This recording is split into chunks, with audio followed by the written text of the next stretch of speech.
At muli nga tiniyak ng pamunuan ng militar na nasa mabuting kalagayan ang mga Pilipinong peacekeepers na binihag ng mga Syrian rebels.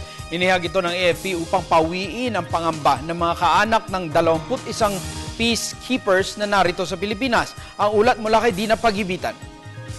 Isang validation of information daw ang video sa YouTube na nagpapakita ng grupo ng Filipino UN peacekeepers na nasa maayos na kalagayan dahil akma ito sa mga impormasyong ibinibigay ng United Nations Disengagement Observer Force.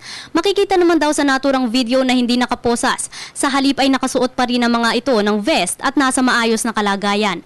Ito ang pahayag ni ng Armed Forces of the Philippines spokesperson Arnulfo Burgos at Philippine Army spokesperson Randolph Cabangbang. Nung una ay may set of demands.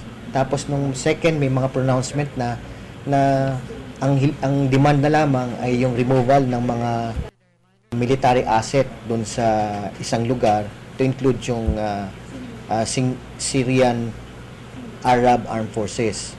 At ngayon itong latest na pronouncement is that ang demand nila is for the International Committee of the Red Cross ang siyang mamamagitan at i-release ang ating 21 peacekeepers. Naipaalam na raw ng pamunuan ng AFP sa mga kaanak ng 20 peacekeepers ang kalagayan ng mga ito, samantala hinahanap na ang address ng kaanak ng isa pa. Nakafocus ngayon ang AFP sa pangunguna ng Philippine Army sa pag-update sa mga kaanak ng mga peacekeeper. Ito ay upang hindi madagdagan pa ang takot at pangamba ng mga kaanak. Hindi pa rin inilalabas ang mga pangalan ng mga peacekeeper para maiwasan ang negatibong epekto nito sa kanilang mga pamilya. The initial text that I sent them is to offer a place to stay sa Bonifacio at kung meron pa silang ibang kailangan ay ipoprovide ng Philippine Army.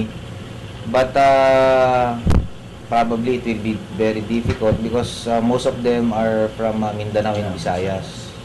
Hindi nga armado ang mga peacekeeper dahil isang administrative mission o delivery of supply ang kanilang trabaho na hindi kinakailangan ng mga armas.